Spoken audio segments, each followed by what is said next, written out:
após o estudo daquele experimento de Joule, nós vimos que a energia pode ser transformada para outros tipos de energia.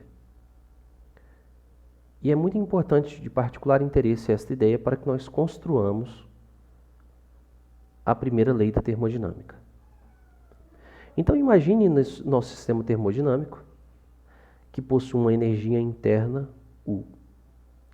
Caso ele receba calor, nós teremos um aumento dessa energia, uma variação positiva. Caso este sistema realize um trabalho, movendo alguma coisa, um pistão, por exemplo, então é claro que ele vai ter que usar sua própria energia interna para fazer isso, perdendo energia. E daí nós temos uma outra situação. Esse sistema pode receber trabalho, aumentando sua energia interna, e também pode perder esta energia jogando o calor para fora do seu interior. Equacionando isso, significa o quê? Que eu posso causar variação da energia interna de um sistema termodinâmico através do calor e do trabalho. Vamos tomar cuidado com as convenções, né? Um trabalho positivo, nós sabemos, né? É quando a variação do volume é positiva. Nós dizemos que o trabalho do gás é positivo quando ele realiza trabalho. E se ele sofrer uma redução de volume, este trabalho é negativo. Por outro lado, caso este calor seja recebido pelo sistema, né, então este calor será positivo. Caso ele perca calor, este calor será negativo. Com isso, nós podemos analisar que o que causa o aumento da energia interna. Basicamente, este aumento da energia interna de um sistema será favorecido pelo ganho de calor, positivo, né? Ou pelo sofrimento de trabalho. Por quê? Porque sinal menos com menos aqui vai ficar mais, ou seja, você acaba aumentando. E a diminuição dessa energia interna fica condicionada à perda de calor e da realização de trabalho. Porque aí nós teremos aqui sinal negativo, o mais com esse menos também vai ficar negativo, então vai ficar menor ainda. É muito importante fazer esse estudo do sinal. Lembrando ainda que a outra forma de interpretar esse aumento ou diminuição da energia interna está ligado com a variação da temperatura. Sempre. Olha, uma maneira mais sofisticada de enunciar essa primeira lei da termodinâmica seria, então, que existe uma função de estado. Essa função de estado é ΔU, no caso é U, ou seja, ela depende, né, das variáveis termodinâmicas, né, no caso aqui é o T, né, para o gás ideal. Então eu tenho aqui numa situação U1. E aí eu faço um processo que eu vou para um outro estado, U2. Uma temperatura aqui, T2. E aqui a temperatura T1. Caso esse processo seja adiabático, ou seja, para processos adiabáticos, Q é igual a zero, não tem trocas de calor. Nós estudaremos com mais detalhe esse processo daqui a pouco. Então, esta variação da energia interna, ou seja, U2 menos 1, que é nosso ΔU, é igual a menos o trabalho, ou seja, significa que esta energia irá aumentar caso o trabalho seja sofrido pelo sistema e irá diminuir caso o sistema realize esse trabalho. Esse aqui seria o quê? O trabalho adiabático.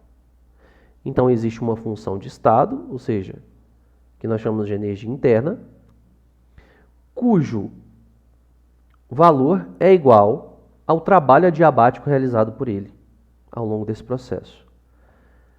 É uma forma um pouco mais sofisticada, mas a gente consegue entender. Vamos então, a partir de agora, voltar um pouco lá para a análise dos processos das transformações gasosas, só que agora sob a visão da primeira lei da termodinâmica. Vamos começar com o processo isotérmico, da lei de Boyle-Mariotti. Bem, se nós analisarmos a primeira lei da termodinâmica,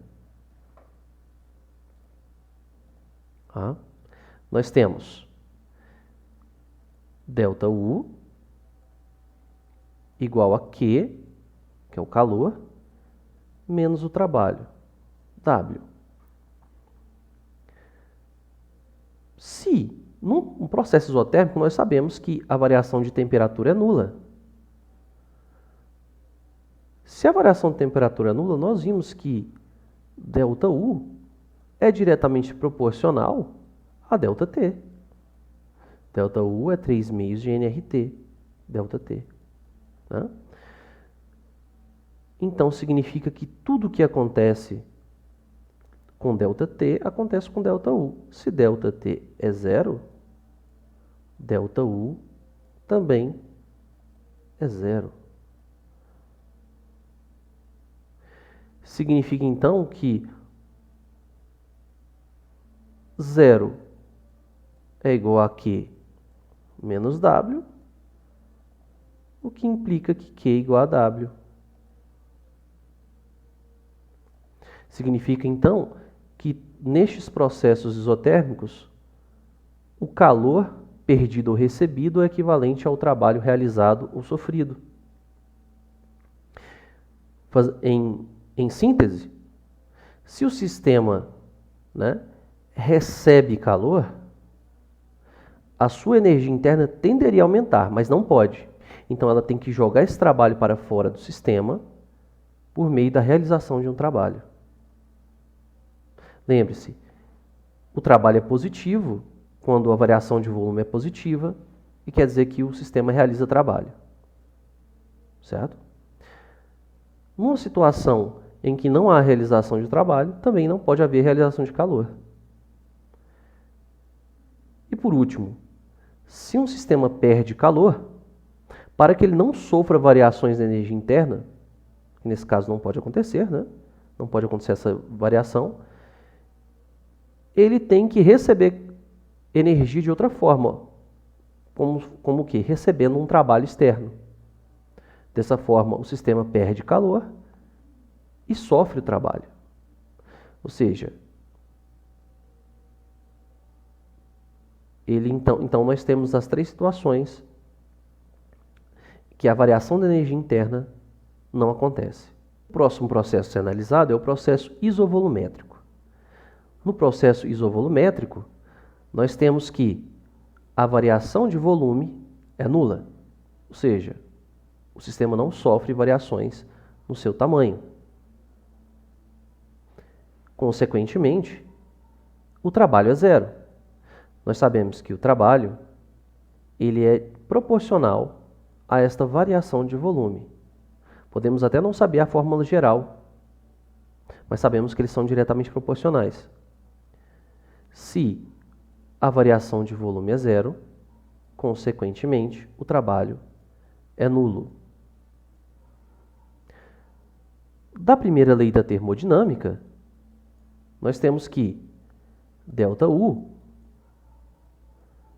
é o calor menos o trabalho. Caso este trabalho seja nulo, consequentemente, temos que a variação de energia interna vai depender, então, das trocas de calor. certo? Então, temos aí duas situações muito simples, sempre respeitando as convenções de sinal. Quando o sistema recebe calor, ou seja, calor positivo,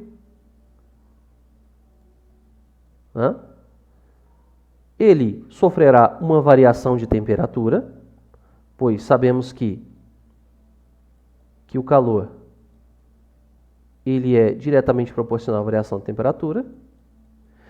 E se há um aumento de temperatura, consequentemente, há o aumento da energia interna do sistema. Então, nós teremos que, se esse sistema se tratar de um gás, a temperatura desse gás irá aumentar. É bem claro isso. Já se o sistema perde calor, ele irá resfriar, e se ele resfriar, a sua energia interna irá diminuir. Significa então que a temperatura do gás diminui. Bem, vamos então discutir agora o processo isobárico. Este processo, analisando termodinamicamente, é um pouco mais complicado, porque aqui nem o trabalho e nem o calor serão nulos. Então, a forma da equação da primeira lei fica completa. Então, você precisa então de uma análise mais específica. Ou seja, nós teremos a expressão completa da primeira lei. ΔU é igual a Q menos W.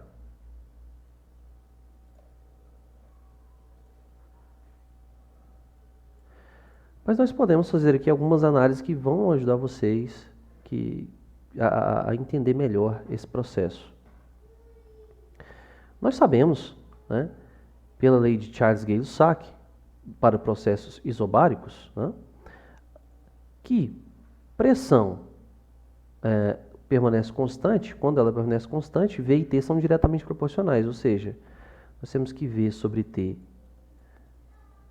é constante, consequentemente, V é diretamente proporcional à temperatura. Então, vamos analisar aqui a primeira lei. Se T aumenta, V também aumenta. Porém, nós sabemos que T também está ligado diretamente com a energia interna. Então, significa que a energia interna também vai aumentar.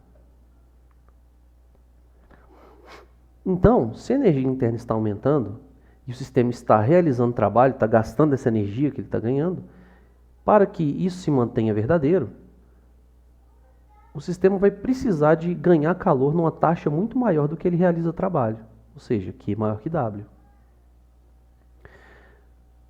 Por outro lado, se a temperatura diminui, ΔT menor que zero, ΔV também será menor que zero e, consequentemente, ΔU, né, também vai diminuir.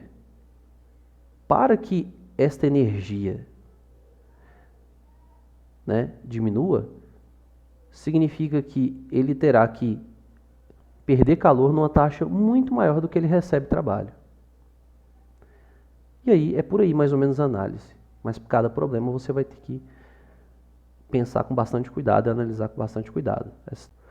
Por último, e não menos importante, vamos falar agora sobre o processo adiabático. Nós vimos bem no começo dos estudos que adiabático se refere a um sistema que bloqueia, né, recebimento e perda de calor. Ou seja, nós teremos então um sistema adiabaticamente isolado, em outras palavras. O processo que se refere a esta lei é conhecido como a lei de Poisson, na qual ele verificou que o produto da pressão com o volume, sendo este volume agora elevado a esse gama, que nós chamamos de coeficiente de Poisson, tá, ela é constante. Tá? Lembra muito o tratamento isotérmico. Nós sabemos que para o processo isotérmico, P vezes V igual a constante. Então, agora, Para o processo adiabático, P vezes V elevado a este gama, onde gama é o coeficiente de Poisson, é igual a uma constante. Este gama, pessoal, é calculado com uma razão entre Cp e Cv, onde Cp e Cv são as capacidades térmicas molares, né? A pressão constante e a volume constante. Daqui a pouco nós vamos calcular a relação entre essas duas capacidades térmicas molares.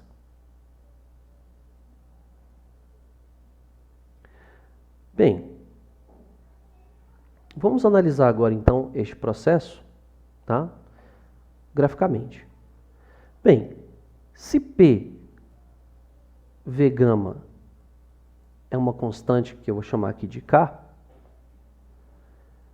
nós obteremos a seguinte função. Temos que P é igual a um K sobre V elevado a gama. Vamos lá, se você tem PV igual a constante, gera o que nós chamamos de curva isotérmica, que é esta curva vermelha, esta curva aqui, semelhante, será muito parecida com a hipérbole, né, com a isoterma, só que nós chamaremos ela de adiabática. E você pode notar que ela decai com o volume muito mais rapidamente, pois V está elevado a um gama. Este gama é maior que 1. Sendo este gama maior do que 1, nós teremos uma queda muito mais acentuada da pressão em função do volume. O que mostra, então, graficamente, como seria esta curva que nós chamamos agora de adiabática. Essas curvas, então, são irmãs, no qual a curva isotérmica ela cai mais lentamente com o volume, a pressão cai mais lentamente com o volume, e a adiabática, a pressão cai mais abruptamente com o volume. Partindo agora para a análise da primeira lei, nós sabemos que a primeira lei da termodinâmica é ΔU igual a calor menos trabalho. Para processos adiabáticos, este calor é zero. Por consequência, temos que ΔU é igual a menos o trabalho. Ou seja, para processos adiabáticos, a variação da energia interna vai depender de quem? Do trabalho perdido ou sofrido pelo sistema. Fazendo as análises de costume, significa então que como o trabalho, né, ele é diretamente proporcional ao volume, então se o sistema realiza trabalho, né, significa que a variação de volume dele é positiva, logo o trabalho é positivo. Se o trabalho for positivo, o que vai acontecer? Com esse sinal de menos, o delta vai ficar o quê? Negativo. Então, nós temos que a energia interna do gás diminui. Isso é bem fácil de pensar. Para que o gás realize trabalho, ele tem que tirar energia de algum lugar. E para realizar esse trabalho, ele está tirando a energia da própria energia interna que ele tem. Por isso, então, a energia interna do gás diminui. E, consequentemente, eu poderia colocar também que a temperatura vai sofrer uma diminuição. Bem, neste caso, quando o sistema sofre trabalho, ou seja, quando o trabalho é negativo, este negativo aqui com o negativo do trabalho vai ficar, então, ΔU positivo. ΔU positivo significa que o sistema recebeu energia em forma de trabalho. Então, a energia interna do gás aumenta, que, consequentemente, a sua temperatura também aumenta. Vamos, então, fazer uma demonstração, que é a demonstração da relação de Mayer. Esta relação vai mostrar qual é a ligação entre as capacidades molares a pressão e a volume constantes. Então vamos considerar esse diagrama PV, no qual eu tenho aqui duas isotermas. Esta isoterma vermelha a uma temperatura T2 e esta isoterma verde a uma temperatura T1.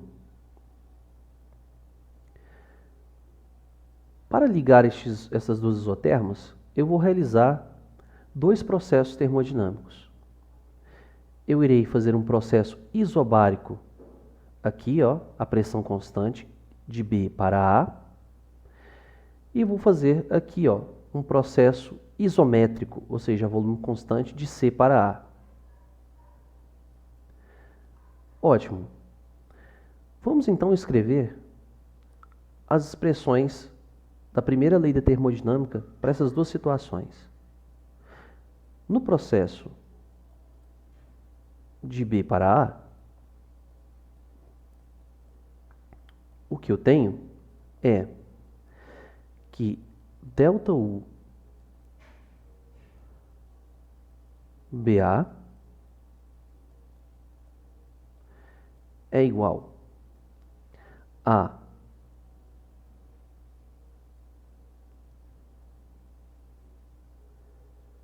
Q BA menos o trabalho BA. Até aí tudo bem, né? Vamos agora escrever a nossa transformação aqui, ó, de C para A. No processo de C para a primeira lei da termodinâmica fica o seguinte: ΔU CA é igual a Q CA menos W CA. Mas vamos observar bem, como CA é um processo isométrico, não há realização de trabalho. Ou seja, o trabalho neste processo é zero. Vamos organizar aqui, guardar este espaço.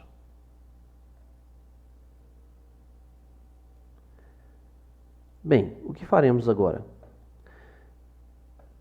Uma coisa interessante é que tanto o processo BA quanto o processo CA, eles são processos nos quais a variação de temperatura é a mesma, porque eu estou partindo de uma isoterma T1, tanto B e C, para uma isoterma T2, onde se encontra A.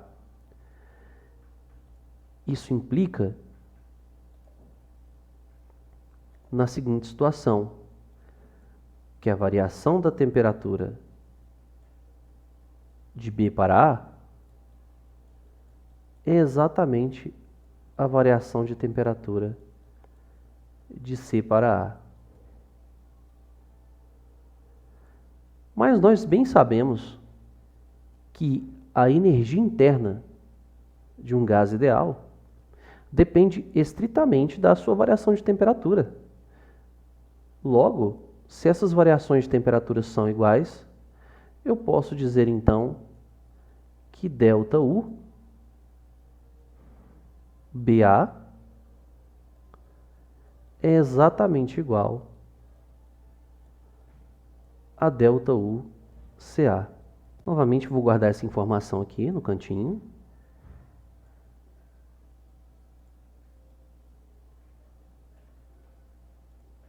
E vamos lá, vamos prosseguir.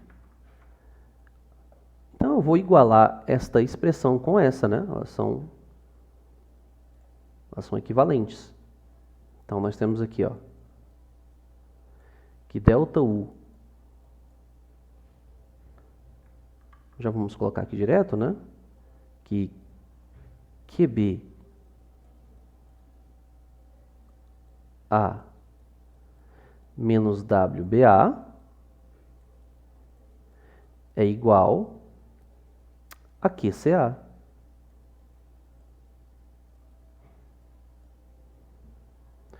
Ótimo. Esta é a relação que nós temos entre esses dois processos.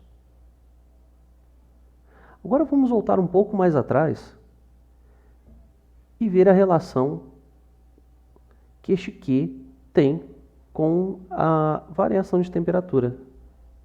Como ambos processos, tanto de B para A, de C para A, são processos em que há aumento de temperatura, logo eu posso utilizar as equações do calor sensível, que são essas aqui, ó.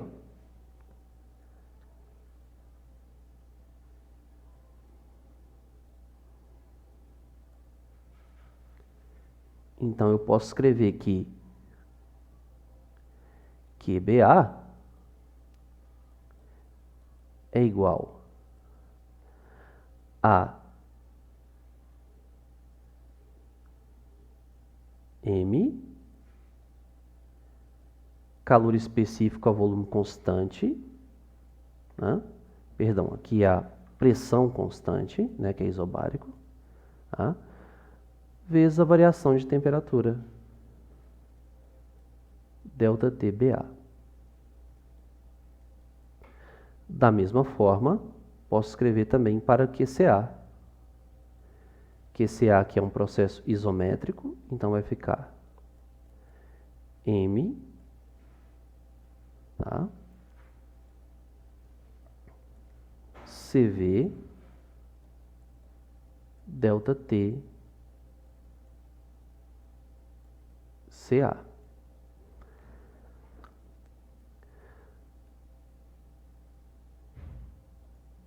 Nós podemos ainda reescrever, tá? Estas expressões eliminando as massas aqui, em favor do número de mols e da massa molar.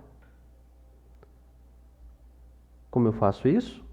Bem, vocês se lembram que o número de mols é a massa da amostra dividido pela massa molar. Logo, massa vai ser o número de mols vezes a massa molar. Então, isso vai ficar assim, ó. QBA é igual a NM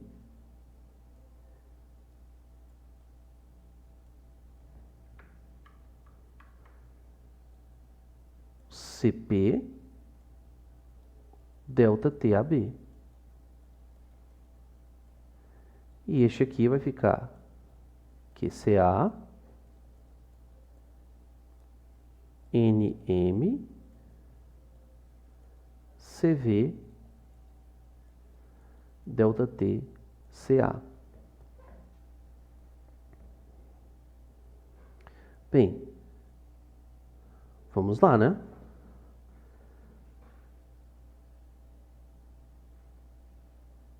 Então já posso substituir lá na nossa expressão aqui. Então eu vou ter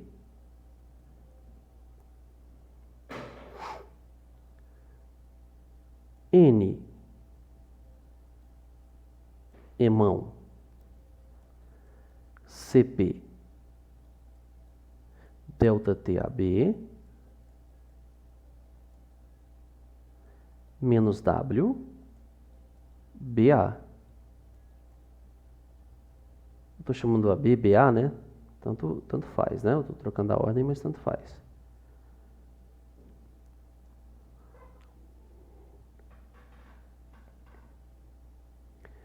E isso tudo é igual, né, a N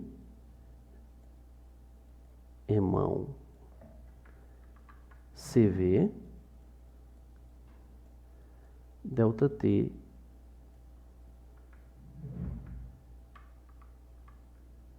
CA.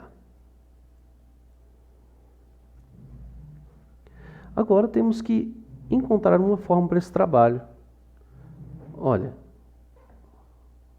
nós sabemos que BA é um processo isobárico. BA sendo um processo isobárico,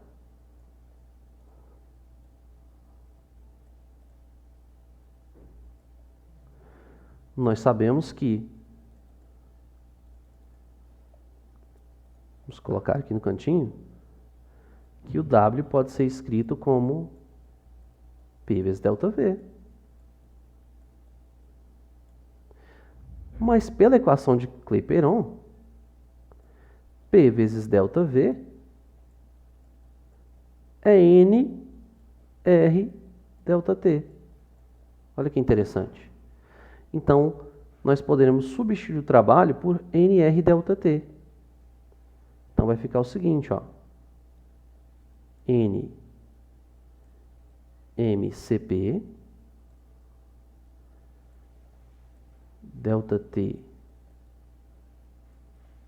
BA menos N R ΔT BA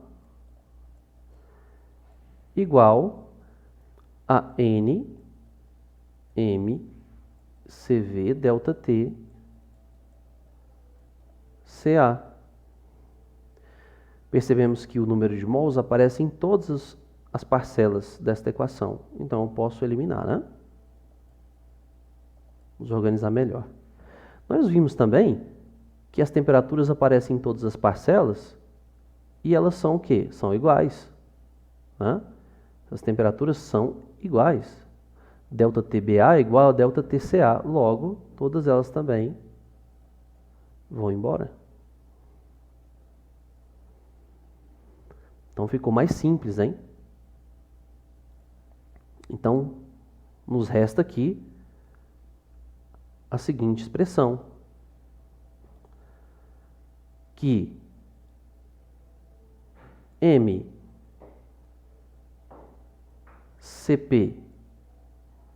menos R é igual a Emão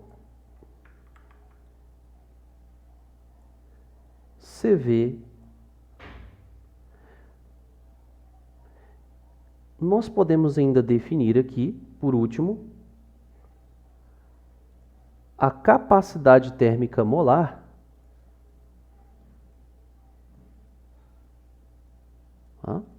como sendo a seguinte grandeza. Eu vou definir a capacidade térmica molar como um Czão igual a massa molar vezes o Czinho, que é o que nós temos aqui. Assim, eu teria então um Czão P menos R é igual a um Czão V. Eu posso reescrever essa equação, então, isolando, colocando o R do outro lado, para achar a seguinte relação, ó. CP menos CV é igual à constante universal dos gases. Esta relação eu chamo de relação de Mayer. Vamos então para o nosso último tópico. Ciclo termodinâmico. Vamos observar aqui esse diagrama PV, em que eu tenho aqui 4 estados. Estado A, B, C e D. Vamos supor que o estado inicial desse meu sistema seja A. Após realizar o processo de A para B, de B para C, de C para D e finalmente D para A, ou seja, retornando ao meu estado inicial, eu tenho um ciclo. E justamente isso que é um ciclo termodinâmico. Tá?